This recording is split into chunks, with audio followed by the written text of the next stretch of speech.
Bodoland international knowledge festival खुंनायनि गाहाय खुन्थिया गायसनबाय। बिटिआर सरकारनि बानजायनायाव बड'लेण्ड मुलुगसोलोंसालिनि हेफाजाबजों फैगौ 27 फेब्रुवारिनिफ्राय 2 मार्चसिम खुंजानो गोनां सेथि बड'लेण्ड इन्टारनेशनेल नलेज फेस्टिवल खुंनायनि गाहाय खुन्थियाखौ दिनै गायसनबाय।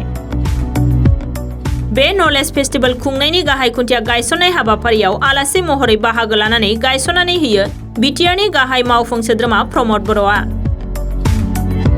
बड'लेण्ड मुलुगसोलोंसालियाव सानब्रैनि हाबाफारिजों खुंनो लानाय बे नलेज फेस्टिवलाव भारतनि गुबुन गुबुन रायजोनि अनगायै गुबुन बायजो हादरनि गोबां सानथौगिरि, सोलोंथाइगिरि आरो मेलेमजिबिफोरा फैनानै बुंथिगिरि महरै बाहागो लाफैगोन। बे हाबाफारिखौ जाफुंसार महरै खुंफुंनायनि थाखाय दासान्दि थाग-थियारि खालामनाय हाबाफारिया गोख्रोङै सोलिगासिनो दङ। खुंनो लानाय बे फेस्टिवलनि बागै बिटिआरनि गाहाय मावफुं सोद्रोमा प्रमद बर'आ मा फोरमायखो खोनासंदो।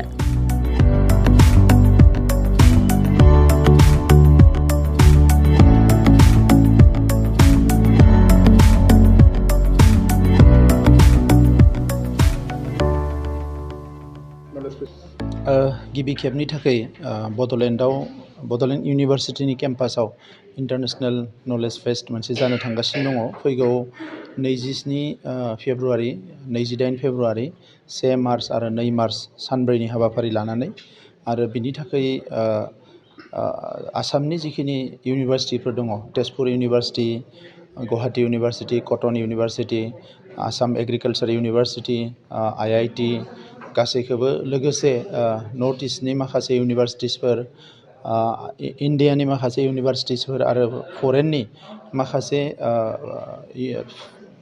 एकाडेमिशियान आरो माखासे गुबुन गुबुन जि बिभागफोर दङ, डिपार्टमेन्टफोर दङ, बिनि माखासे लिडार्सफोरखौ लानानै जोङो बेखौ अर्गेनाइज खालामदों आरो जायफ्रानोखि गुबुन गुबुन आयदाफ्राव दिनै टप जानानै दङ, जायफ्रा हेड खालामनानै दङ, बिसोरखौ लानानै दानि समनि जिखिनि बार्निं इस्युसफोर दङ बेखौ लानानै मेनलि बे नलेज फेस्टखौ लानाय जादों। दा बेवहाय बड'लेण्ड इउनिभारसिटि आरो बिनि एफिलिएटेड जिखिनि कलेजफोर गासैखौबो बेवहाय हांख्रायनाय जादों।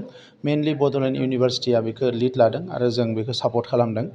दा आं सान्दों बेयो फैबाय थानाय 100 बोसोराव एबा गोलाव समाव जोंनि ओनसोलखौ जौगाहोनो थाखाय, बिनि गुबुन गुबुन बिथिंफोरखौ जौगाहोनो थाखाय जिखिनि पलिसिसफोर दङ, जिखिनि आयदाफोर जोंनो नांगौ, बे गासैखौबो मोननो थाखाय एबा मोनफुंनो हागोन बे नलेज फेस्टनि गेजेरजों, आं बेखौ मिजिंथिदों आरो बेनि थाखायनो बेनि प्रिपारेसना जोबोद फास्ट जागासिनो दङ।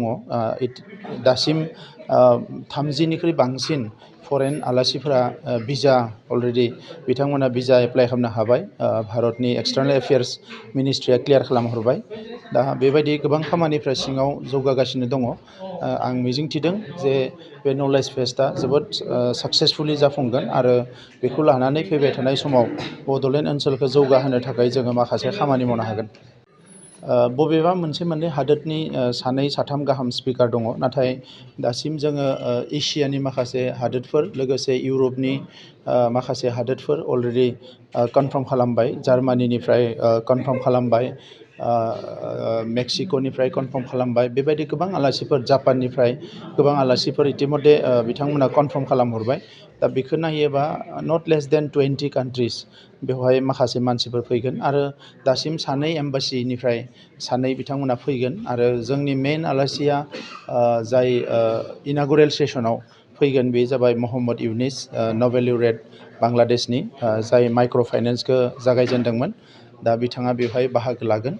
दा बेखौ नायनानै आं मिजिंथिदों जे बेयो मोनसे साक्सेसफुल प्रग्राम जागोन आरो इन्डियानि गोबां कम्पानिसफोर, गभर्नमेन्ट अफ इन्डियानि माखासे डिपार्टमेन्टफोर, जायफोरनिखि human resource development, livelihood management, climate change बायदिसिना बिथिंफ्राव खामानि मावदो, बिथांमोनाबो अलरेडि कनसेन्ट होबाय आरो more than 20 कलाबरेटिं एजेन्सिसफ्रा जोंजों खामानि मावगासिनो दङ।